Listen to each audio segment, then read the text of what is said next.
News দীর্ঘ প্রতীক্ষার পর কৃষ্ণনগর রেল স্টেশন প্ল্যাটফর্ম বড় করার কাজ শুরু হলো। আপনারা দেখতে পাচ্ছেন কৃষ্ণনগর রেল স্টেশন প্ল্যাটফর্ম বড় করার কাজ শুরু হয়েছে। 1 নম্বর প্ল্যাটফর্ম বাহাদুরপুর এন্ডের দিকে সুন্দরভাবে বড় করার কাজ শুরু হয়েছে। কত সুন্দরভাবে প্ল্যাটফর্ম দেখুন, একদম অনেকটা দূর পর্যন্ত বড় করার কাজ শুরু হয়েছে। প্ল্যাটফর্ম বড় হয়ে গেলে সুবিধা হবে। সাইরাং এক্সপ্রেস থেকে শুরু করে জলপাইগুড়ি রোড এক্সপ্রেস, যেগুলো দুবার করে দাঁড়াতে হয়, এছাড়াও হাজারদুয়ারি, ধনধান্য, ভাগীরথী দুবার করে দাঁড়াতে হয়, সেই সমস্যার সমাধান হবে। Krishnanagar city junction rail station platform বড় হচ্ছে। 1 নম্বর প্ল্যাটফর্ম চলছে কাজ। গেটের দিক পর্যন্ত কতটা প্ল্যাটফর্ম চওড়া করা হচ্ছে, একদম গেটের কাছ পর্যন্ত চলে যাচ্ছে।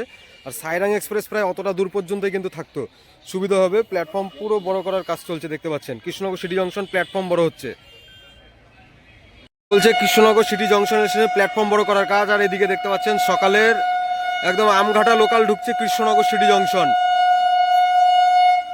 এদিকে লালগোলা লাইন আর এদিকে আমঘাটা লাইন। আগামী দিনে নবদ্বীপ ঘাট এবং ধাম এই পথে দেখতে পাচ্ছেন।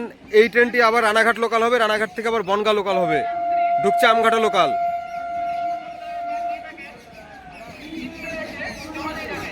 আর এদিকে প্ল্যাটফর্ম বড় করার কাজ দেখতে পাচ্ছেন। এই সাইডটাতে প্ল্যাটফর্ম বড় হচ্ছে, এদিকে প্ল্যাটফর্ম কতটা চওড়া হবে কাজ চলছে দেখতে পাচ্ছেন। প্রচুর পরিমাণে সমস্ত ম্যাটেরিয়াল রেডি করা চলছে এদিকে।